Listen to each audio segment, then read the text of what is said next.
오늘 말씀의 제목이 여호와를 경외하는 것입니다.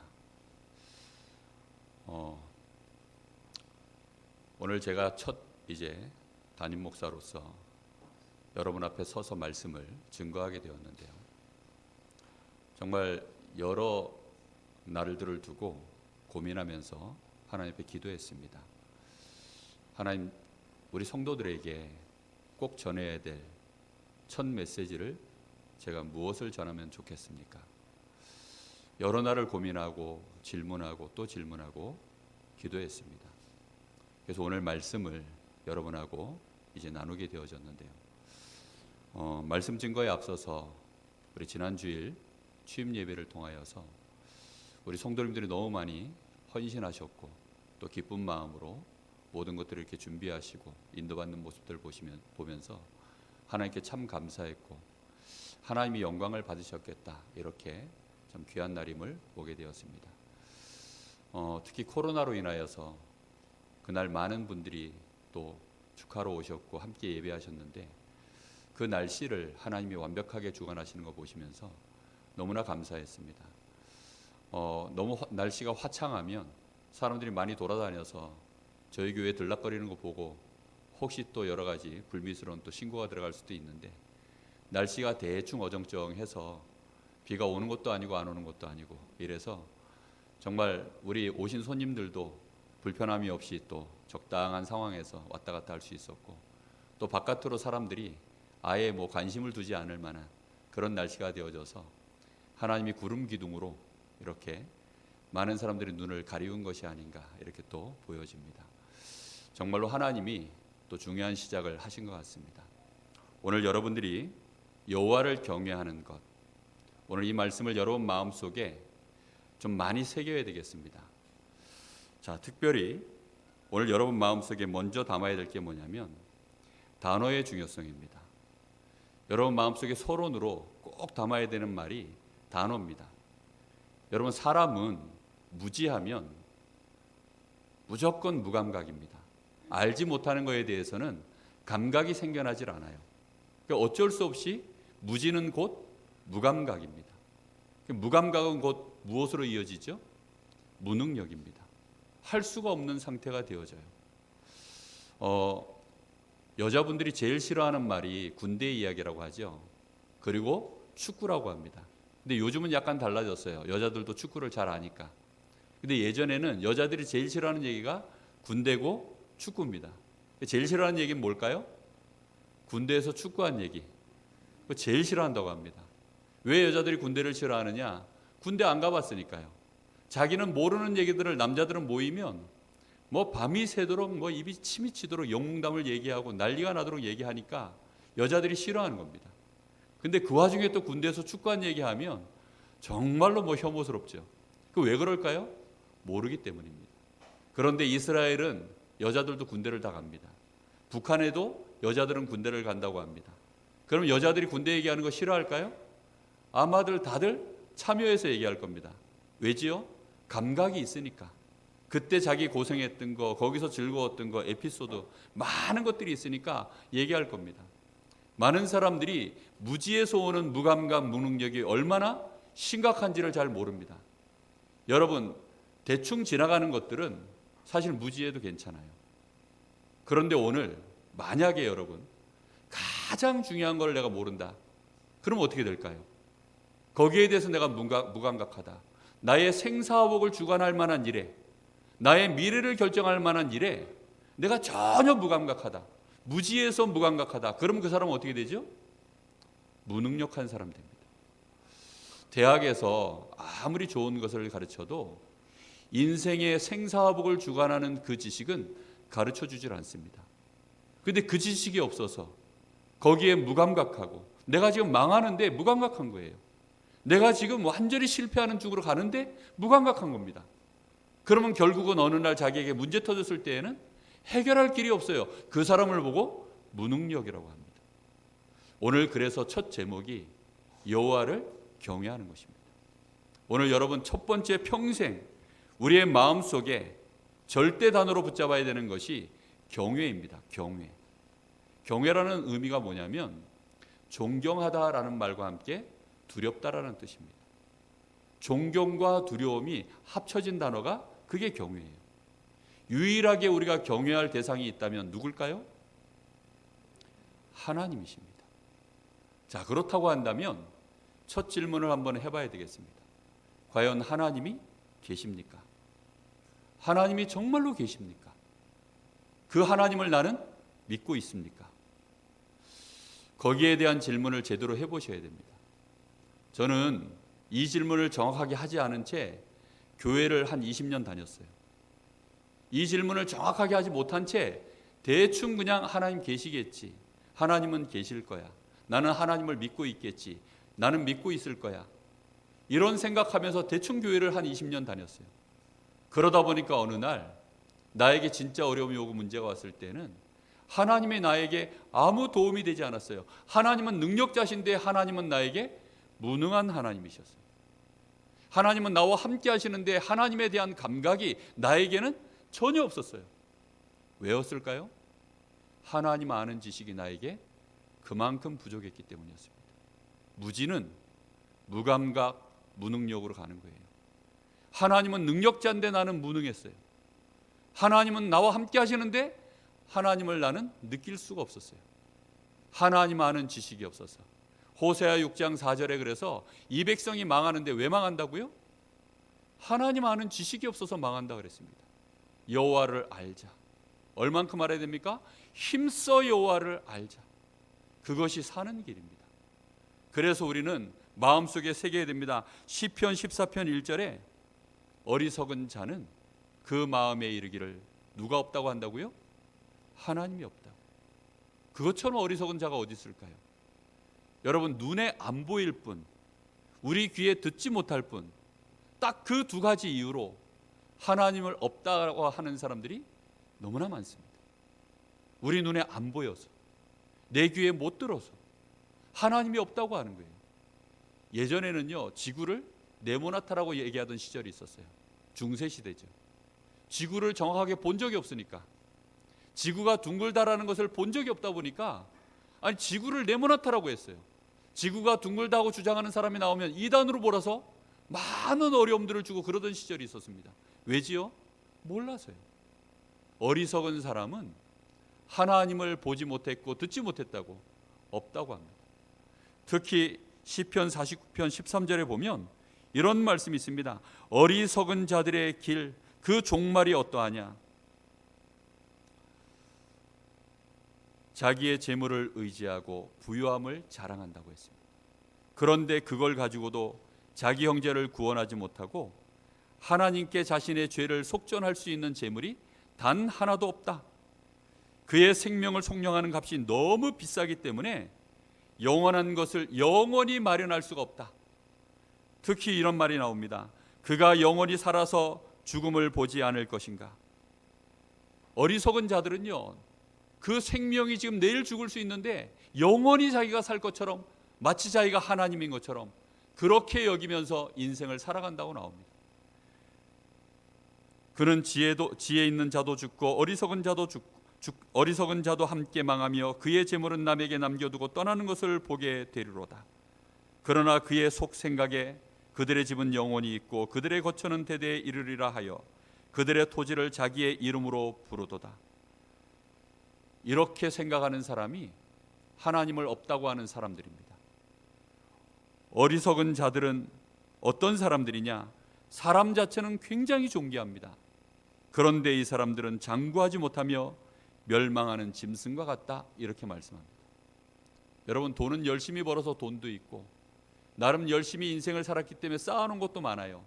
그런데 자기 인생 속에 멸망을 막을 길이 없고 자기 형제들, 자기 가족 하나도 도와줄 것이 아무것도 없다. 결국은 자기가 가져갈 수 있는 것조차도 아무것도 없다. 그런데 이 사람은 영원히 살 것처럼 그렇게 인생을 산다. 그게 하나님을 없다라고 생각하는 사람들의 인생입니다.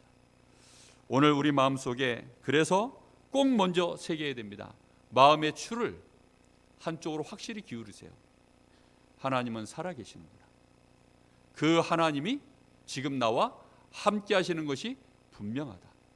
그렇다고 한다면 나는 이제부터 하나님을 제대로 믿어야 되겠다. 마음의 추를 확실히 이쪽으로 옮기셔야 됩니다.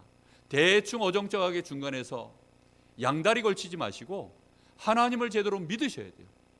예전에 한 청년을 제가 예수님을 영접시켰습니다.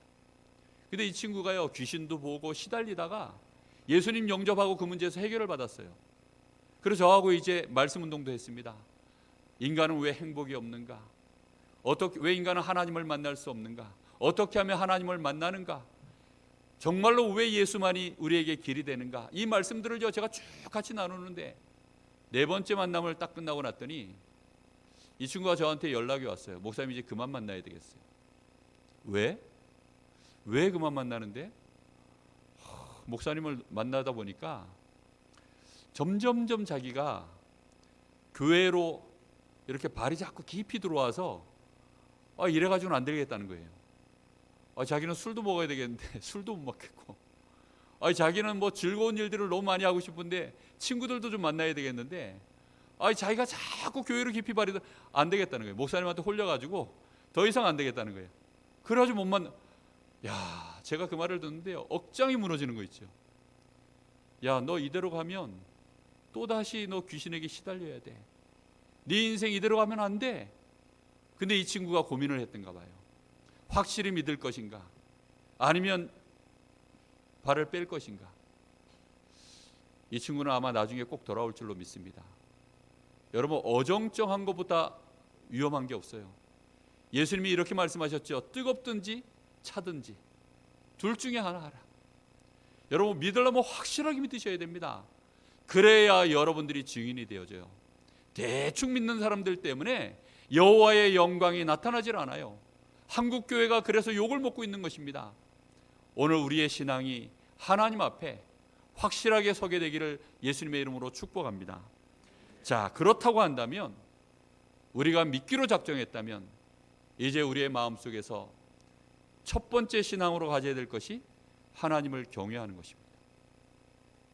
하나님을 경외하는 것. 왜 하나님을 경외해야 될까요? 창세기 1장 1절에 나와 있습니다. 태초에 하나님이 천지를 창조하시니라. 하나님이 온 우주와 모든 만물과 이 지구와 우리 인생 모든 것들을 하나님이 창조하신 창조주십니다. 그것 하나로 이유는 더 이상 될 것이 없어요. 여러분, 하나님은 당연히 그래서 존경받아 마땅하고 두려움의 대상이 돼야 마땅합니다. 하나님을 경외하시기를 예수님의 이름으로 축복합니다. 정말로 하나님은 창조주이시고 절대 주권자이십니다. 하나님의 절대 주권이라는 말은 뭐지요? 하나님이 만물의 주인이시고 하나님은 그 만물을 창조하시고 운행하실 때 이미 모든 것들을 예정하고 계획하셨어요. 하나님이 우리의 모든 일거수일투족, 이 지구 돌아가는 것 모든 것들을 하나님은 아시고 예정하시고 그걸 지금도 다스리시고 그 다스린 것들을 그대로 이루어가고 계십니다. 그걸 보고 절대 주권이라고 해요. 하나님은 절대 주권자십니다. 그래서 우리가 지금 어떤 형편에 있든지 어떤 모양으로 있든지 그것을 하나님은 절대 주권을 가지고 우리에게 지금도 다스리시고 계셔요. 하나님은 좋은 것들을 우리에게 예정하시고 그걸 우리에게 응답하시려고 지금도 일하고 계십니다. 그러니 하나님을 우리는 어떻게 해야 될까요? 경외해서 당연히 하나님을 찬양해야 됩니다. 하나님 찬양하시기를, 하나님을 믿게 되시기를 예수님 이름으로 축복합니다. 특히 우리 인간은 하나님 형상으로 만들어졌어요. 그래서 경외해야 돼요. 물고기는 어디예요? 물속이에요. 나무는 땅에 뿌리 박고. 이 말은 간단한 말이 절대 아닙니다. 우리 사람은 하나님과 함께 하도록 하나님이 하나님의 형상으로 만드셨어요. 우리의 생명이 누구께 있죠?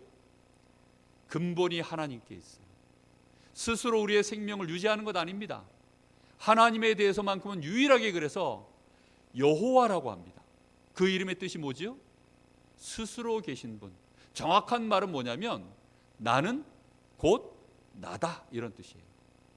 여러분, 사람은 낳고 하신 사람을 계속 거슬러 올라가면 결국은 누가 있지요? 아담이 있습니다. 저희 아버지는 서자 숫자 광자를 쓰셔요. 저희 아버지 위에는 또 누가 있겠죠? 그죠? 저희 아버지 그 할아버지 위에는 또 누가 있겠죠? 그 뒤에 또 누가 있어요? 계속 있고 있습니다. 그리고 마지막에 이제 아담에게 물어보면 너는 어디서 왔냐? 라고 물으면 아담이 뭐라 할까요? 저는 하나님이 창조하셨습니다. 그럼 이제 하나님께 질문이 가겠죠. 하나님은 어디서 오셨습니까? 그때 하나님이 대답을 하십니다. 나는 나다.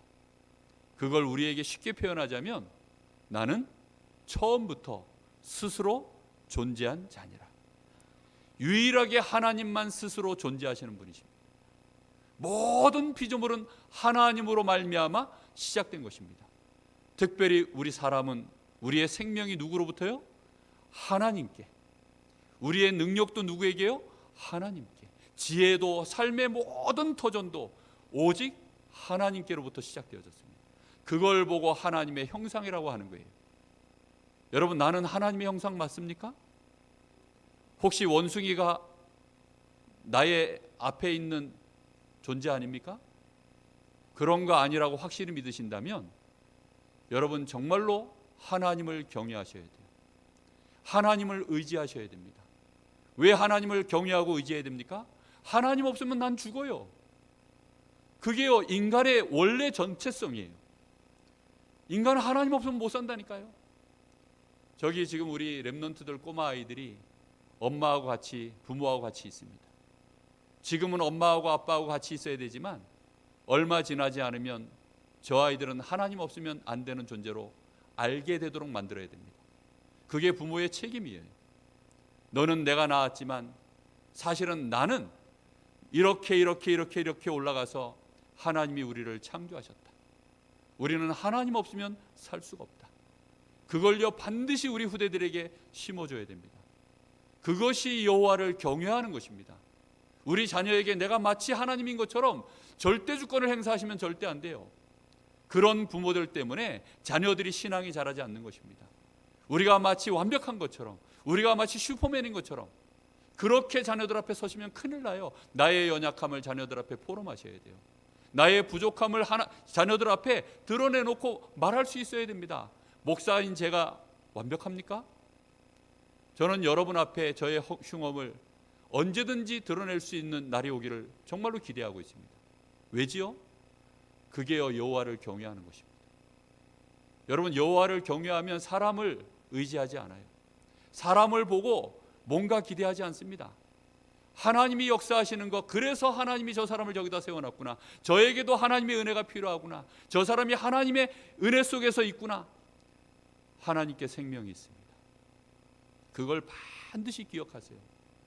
하나님 없이는 우리 사람은 절대 못 삽니다. 그걸 여러분들이 아는 만큼 감각이 생겨요. 그걸 아는 만큼 우리에게 이제 드디어 뭐가 오지요? 능력이 나타납니다. 하나님이 말씀하셨습니다. 하나님의 형상대로 우리를 창조하시고 복이 있으라 하셨는데 어떻게 했죠? 생육하고 번성하고 땅에 충만하여 정복하고 다스리라. 사람을 하나님의 만물의 영장으로 처음부터 서밋으로 만든 것입니다. 그 서밋의 능력이 언제 나타납니까? 하나님과 함께하는 축복으로 지식이 생기고 감각이 생기고 능력을 쓸 수 있을 때, 그때부터 역사가 일어납니다. 그것은 무엇으로 만드느냐? 경외함으로 되는 거예요. 여러분, 어쩔 수 없습니다. 이거는 하나님이 만드신 창조의 원리입니다. 반드시 이대로 되시기를 예수님의 이름으로 축복합니다. 두 번째 기억할 거, 경외심이 무너지면 어떻게 될까요? 경외심이 무너짐으로 인해서 창세기 3장 사건이 사실은 시작된 겁니다. 우리가 창세기 3장 문제, 창세기 3장 문제 많이 듣죠. 어떤 분은 창 3장 문제라 그러더라고요. 나는 그래서 창 3장이 뭐야? 처음에 잘 이 단어가 익숙치가 않아가지고 창세기 3장에 일어났던 사건, 그 문제를 말하는 것입니다. 그 일이 왜 시작됐느냐? 마귀가 뱀 속에 들어가서 살살 건드린 거예요. 뭘 건드렸습니까? 하나님을 경외하는 그 마음을 건드려 버렸어요. 하나님께서 동산에 있는 나무의 열매 먹지 말라 하더냐? 하와에게 그렇게 던진 겁니다. 아니, 그냥 너 동산에 있는 나무 먹으면 안 되냐, 이런 게 아니라 주어를 뭐로 뒀어요? 하나님이. 이렇게 해서 슬슬 얼마만큼 대화가 오간지는 알 수 없어요. 그러나 아담과 하와가 무너지는 시점을 기점으로 해서 성경은 기록해 놓은 것입니다. 마귀가 얼마만큼 아담과 하와를 건드렸는지 모르겠는데 분명한 것은 그 마음에서요, 경외심이 무너졌어요. 그래서 2장 17절을 하와가 대답하는데 뭐라고 얘기했죠? 하나님이 선악을 알게 하는 나무의 열매를 먹지 말라고 하셨어. 만지지도 말라고 했어. 그거 먹으면 죽을까 하노라. 여러분, 경외심이라는 게 뭐죠? 내가 혹시 하나님이 해놓으신 것이 이건데 내가 요거하고 틀리면 내가 망하는 거예요. 요거하고 틀리면 내가 망하는 거라니까요. 그래서 두려워하는 것입니다. 여러분, 우리가요, 한국에서 운전할 때하고 일본에서 운전할 때하고 다르죠. 일본은 좌측 통행이에요. 한국은 우측 통행입니다. 그러면 한국식으로 일본에서 운전하면 어떻게 되죠? 망해요. 하나님이 정해놓으신 길이 있어요. 하나님이 정하신 말씀이 있습니다. 선악과는 하나님이 먹지 마라. 거기에 하나님의 뭐가 있어요? 지엄하신 언약이 있는 거예요. 그런데 그거를 아담과 하와가 경외심을 놓쳐버린 거예요. 이렇게 되어지니까 선악과를 쳐다보는데 그 마음에 이제는 선악과가 대단해 보이는 거예요. 하나님은 대단해 보이지 않고 선악과 자체가 대단해 보이는 겁니다. 와, 저거 먹으면 정말로 지혜로울 것 같은데? 저거 정말로 지혜롭게 할 만큼 탐스러운데? 너무 먹음직한데? 선악과 자체가 대단해 보이는 거예요. 하나님 존재는 너무 이제는 멀어져 버리고 선악과라고 하는 것에 내 마음이요, 감각이 생겨버렸어요. 그걸 먹으면 내가 능력이 생길 것처럼 이렇게 착각이 든 것입니다. 이렇게 해서 그걸 먹어버리고 사람이 그때부터는 나중심, 내가 벗었음을 알고 부끄러워하여 육신중심, 그걸 먹을 때 성공하려고요, 성공중심, 하나님처럼 되려고, 그렇게 인생이 함정에 딱 빠져버렸습니다. 여러분, 하나님 경외하는 거 놓쳐버리면 지혜와 훈계를 멸시하느니라. 미련한 자는 하나님을 경외하는 거 놓쳐버리는 순간 지혜와 훈계, 하나님의 말씀과 언약을 멸시하기 시작해요. 지혜로운 자, 이 사람은 어떤 사람이라고요? 여호와를 경외하는 자입니다. 여호와를 경외하는 것이 지식의 뭡니까? 근본입니다.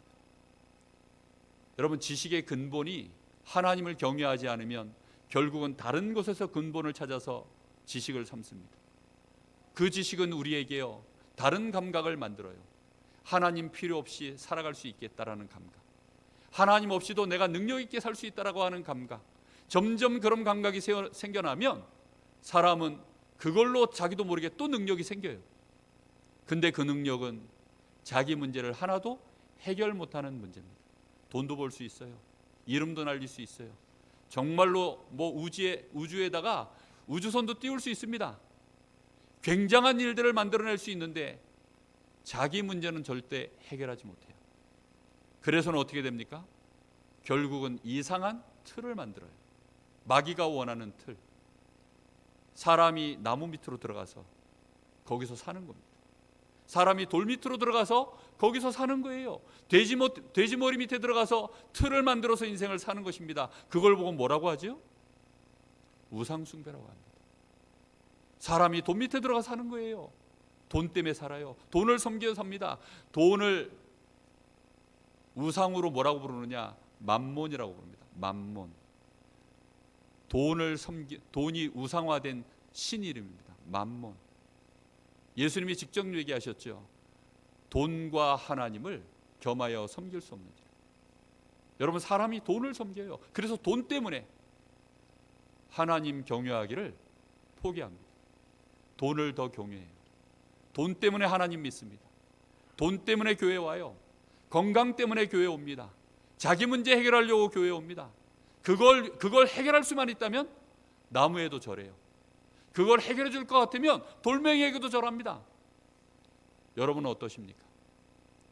정말로 내 문제 해결해 줄 수만 있다면 여러분 무엇이든지 할 것 같지 않습니까?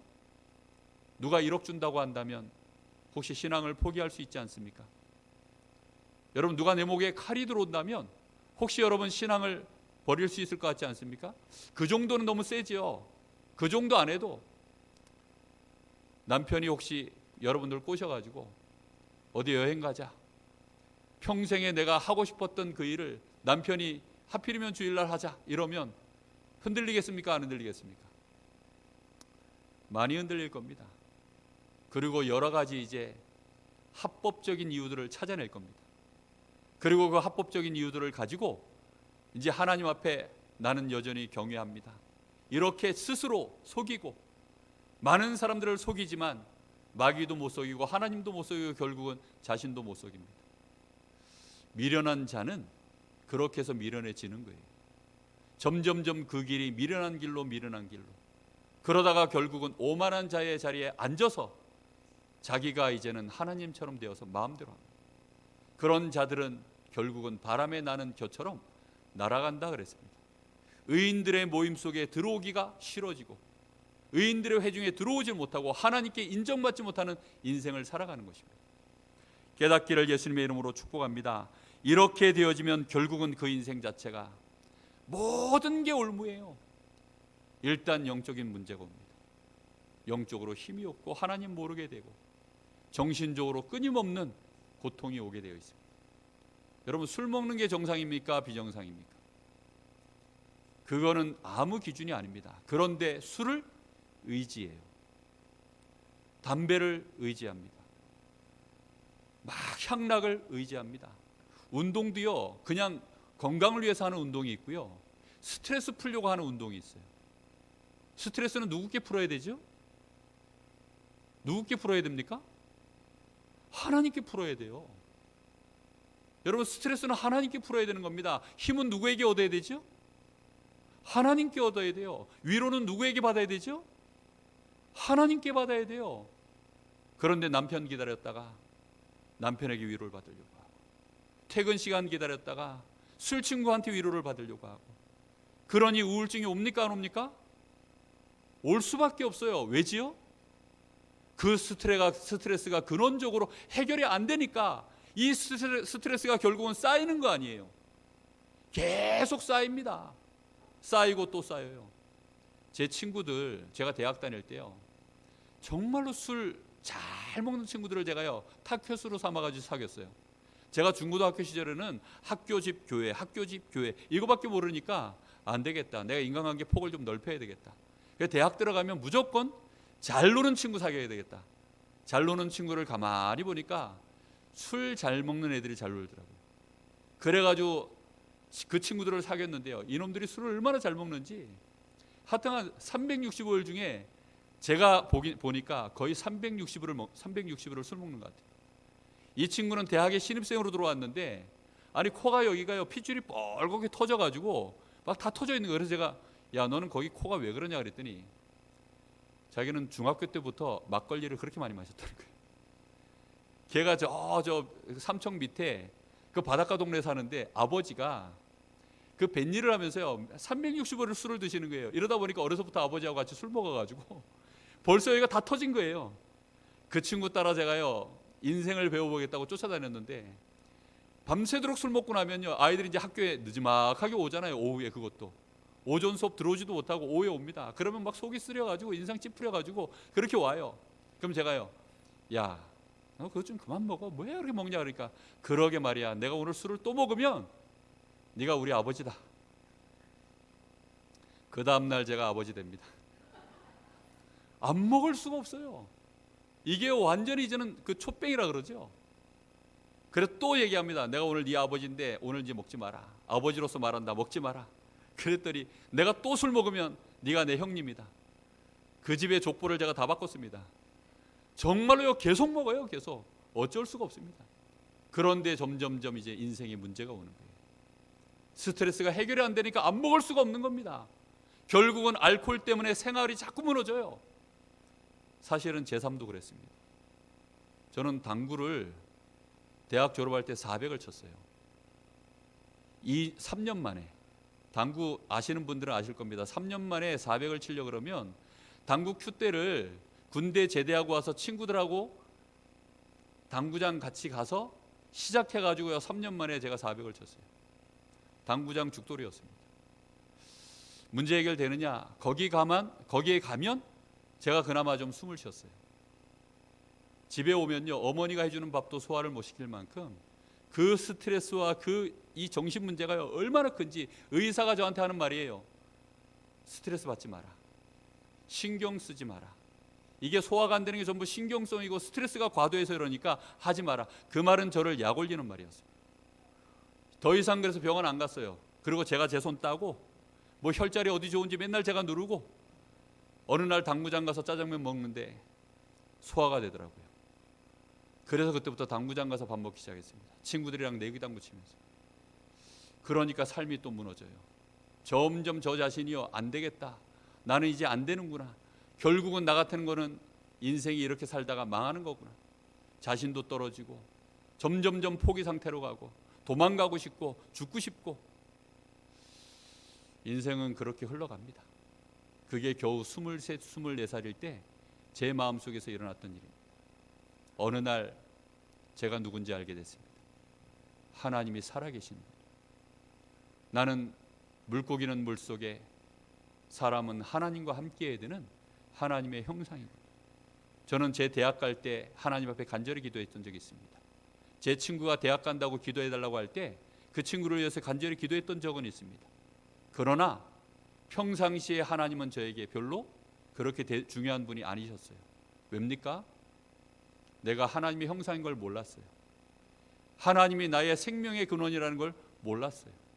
그래서 하나님을 찾는 일이 저에게는요, 특별한 일이 있을 때만 하나님을 찾았지 하나님과 함께 되는 존재임을 몰랐습니다. 하나님을 경외하지도 않았어요. 그러다 보니까 하나님이 필요할 때만 하나님을 구했습니다. 그게 제 인생에 얼마만큼 많은 종교 생활을 하게 만들었는지, 그게 저를요 심각한 영적 문제, 정신 문제로, 결국은 육신 문제로, 삶의 문제로 저를 무너뜨렸습니다. 저는 천국 갈 자신이 없었어요. 나 같은 것이 가정을 이룬다? 자신이 없었습니다. 저희 아버지도 나름대로 인생을 열심히 살고 몸부림쳤지만 제 기억으로는 저희 아버지 그렇게 성공하신 아버지가 아니었어요. 제가 그렇게 될까 봐 여러 가지 두려움 속에 빠져 있었습니다. 어느 날 정말로 하나님을 경외하게 되었어요. 그때부터 달라졌습니다. 여러분, 간절히 부탁합니다. 하나님 경외하시기를 예수님의 이름으로 축복합니다. 자, 그렇다고 한다면 세 번째 기억할 것, 이제부터 더욱 경외하시기를 예수님의 이름으로 축복합니다. 요즘 애들 우스갯말로 하는 얘기가 있어요. 내가 지금 놀고 있는데 더 격렬히 놀고 싶다. 내가 지금 쉬고 있는데 지금보다 더 격렬히 쉬고 싶다. 내가 지금 맛있는 거 먹고 있는데 더 격렬히 맛있는 거 먹고 싶다. 뭐 이런 얘기들을 합니다. 혹시 여러분 중에 하나님 경외하는 분이 있습니까? 더 격렬히 하나님 경외하시기를 예수님의 이름으로 축복합니다. 왜 그래야 될까요? 복음 때문입니다. 우리를 사랑하셔서 우리를 위하여 직접 사람의 몸을 입고 이 땅에 오셔서 우리를 위하여 죽기까지, 우리를 속량하시려고 십자가 지시기까지 우리에게 그 은혜를 베푸신 하나님, 그 하나님의 사랑의 스케일이 얼마나 큰지 하나님다운 그 스케일 앞에 하나님을 더욱더 경외할 수밖에 없습니다. 여러분, 구원받은 하나님의 자녀 맞나요? 여러분이 하신 거 있나요? 여러분이 수고한 거 있나요? 여러분이 먼저 하나님을 찾았나요? 아닙니다. 하나님이 우리를 먼저 하시고 하나님이 우리를 긍휼히 여기셔서 우리를 찾아오셨습니다. 억만 죄인인 우리를 하나님이 찾아오셔서 사랑해 주셨어요. 그리고 그냥 사랑하신 것이 아니라 우리를 구원해 내셨습니다. 그리고 하나님다운 스케일로 우리에게 축복하셨습니다. 우리는 누굽니까? 하나님 자녀입니다. 여러분, 하나님 자녀라는 것은 말로 다 할 수 없는 축복입니다. 여러분, 오늘 경외라고 하는 말씀으로 여러분에게 전하다 보니까 이 축복에 대해서 자세히 말할 시간은 없습니다. 그러나 여러분, 그동안 많은 말씀을 들었을 것입니다. 우리는 하나님의 자녀요, 권세가 있습니다. 정말로 성령이 영원토록 우리 안에 내주하시고, 그렇죠? 그리고 그 성령께서 우리를 인도하십니다. 성령께서 때를 따라서 역사하십니다. 저는 처음으로 하나님을 경외하기로 마음먹었을 때 하나님 인도받기로 작정했어요. 한 번도 하나님 인도를 제가 받아본 적이 없으니까 하나님이 나에게 무엇을 원하실까? 근데요, 하나님을 경외한 적이 없다 보니까, 하나님 아는 지식이 없다 보니까 하나님이 뭘 원하시는지 감각도 없고 어디로 가야 될지 뭘 해야 될지 모르겠더라고요. 그래서 일단 스톱을 했습니다. 그리고 하나님이 알게 하실 때까지 기다리겠습니다. 그렇게 한 3년을 기다렸어요. 계속 말씀 듣고 하나님 바라보면서 계속 집중하면서 그 한 번의 경외함으로 저에 대한 근본 지식들을 하나님이 알게 하셨습니다. 내가 목회자가 되길 원하시는 것, 전도자로 나를 부르셨다는 것, 렘넌트 사역자로 부르셨다는 것, 이 시대를 치유하도록 237 시대에 전도와 선교할 수 있는 목회자로 하나님이 나를 부르셨다는 것. 많은 목회자들이 복음 뿌리 내리지 못하고 복음으로 체질화되지 못해서 이렇게 연약하고 저렇게 연약한데, 정말로 하나님이 나를 복음 가진 목회자의 그 모델이 뭔지 그거 보여줄 목회자로 하나님 나를 부르셨구나. 그걸요 하나님이 알게 하셨습니다. 여러분 정말로 하나님을 경외하십시오. 그러면 내가 누군지 진짜 알게 됩니다. 나는 하나님의 자녀입니다. 영원히 망할 수 없는 하나님의 자녀입니다. 성령이 내 안에 함께 하시고 성령께서 역사하시는 하나님의 자녀입니다. 진짜 또 경외해야 될 세 번째 이유가 있습니다. 그게 뭐지요? 하나님이 우리에게 이루실 축복의 스케일 때문입니다. 237 나라를 우리에게 살리도록 하겠다는 겁니다. 5천 종족을 우리를 통해서 살리겠다는 거예요. 이 시대의 의학으로 과학으로 기술로 절대 해결하지 못할 이 시대의 정신 문제, 육신 문제, 모든 질병을 하나님이 우리를 통해서 치유하시겠다는 것입니다. 여러분, 이 엄청난 축복을 우리가 받았습니다. 여러분 별로 마음에 감동 없으시죠? 아마 감각이 없어서 그럴 겁니다. 왜요? 이 지식이 부족해서요. 여러분, 하나님 아는 지식이 점점 더 많아지기를 예수님의 이름으로 축복합니다. 그래서 여러분 이런 말씀 들을 때마다 여러분 가슴이 뛰어야 돼요. 요셉은 미움 당할 줄 알고 이럴 줄 알고도 형들한테 얘기했어요. 형님들, 내가 꾼 꿈을 들어보세요. 요셉이여 가슴속에 이게 얼마나 확실한지 형님들 앞에 얘기했다니까요. 형님들의 볕단이 나한테 일어나가지고 절하더이다. 하늘의 해와 달별이 나에게 절하더이다. 그 얘기를 듣고요 형님들이 더욱 미워했어요. 저거 꿈쟁이 온다. 저걸 어떻게 죽일까? 그런데도 얘기했다니까요. 요셉이 그렇게 미련한 사람 아닙니다. 그런데도 그렇게 얘기했어요. 왜지요? 여호와를 경외함이 지극히 크기 때문에. 여러분, 우리는 불신자들 앞에, 많은 신자들 앞에, 또 믿음의 사람들에게, 형제들에게 가정 안에서 믿음으로 선포할 수 있어야 됩니다. 그것이 여호와를 더욱 경외하는 것입니다. 하나님이 이루실 언약의 말씀. 그렇게 하면 하나님은 그걸 우리를 통해서 이루십니다. 자, 결론입니다. 한 주간 동안 조금 진실해지시기를 예수님의 이름으로 축복합니다. 하나님 없으면 나는 무능합니다. 과연 하나님 내 인생 하나님 없으면 되겠습니까? 심령이 가난해지시길 예수님의 이름으로 축복합니다. 예수님이 말씀하신 첫 번째 복이 심령이 가난한 자가 복이 있다. 여러분, 그러면 천국이 저희 것이요, 우리의 마음에 진실하게 나는 하나님 없으면 나는 아무것도 아닙니다, 하나님이 모든 것입니다, 이 생각하는데요, 그 생각이 보좌로 연결되어져요. 여러분, 우리의 생각, 마음, 뇌, 영적 상태, 그것이 결국은 어디로 연결된다 그랬습니까? 영혼으로 연결되는데, 하늘 보좌로 연결되어지는 생각의 시작, 하나님을 경외하는 것입니다. 하나님 없으면 나는 아무것도 아닙니다. 하나님이 나의 모든 것. 나는 하나님 없으면 nothing. 하나님이 everything. 이렇게 생각할 때 천국이 저희 것이며 보좌의 축복으로 막바로 연결되어지는 생각이에요. 그게. 여러분, 두 번째 생각하세요. 애통하십시오. 나는 하나님 자녀인데 나는 왜 이렇습니까? 나는 왜 이렇게 마음이 늘 허전하고 외롭고 쓸쓸하고, 실제 내 문제는 아직도 잘 해결 안 되고, 우리 자녀들, 우리 집, 내 인간관계, 내 인생 왜 이렇습니까? 나는 왜 똑같은 문제로 늘 자빠지고 넘어집니까? 이 문제는 왜 이렇게 해결 안 됩니까? 그걸 사람 찾아가지 마세요.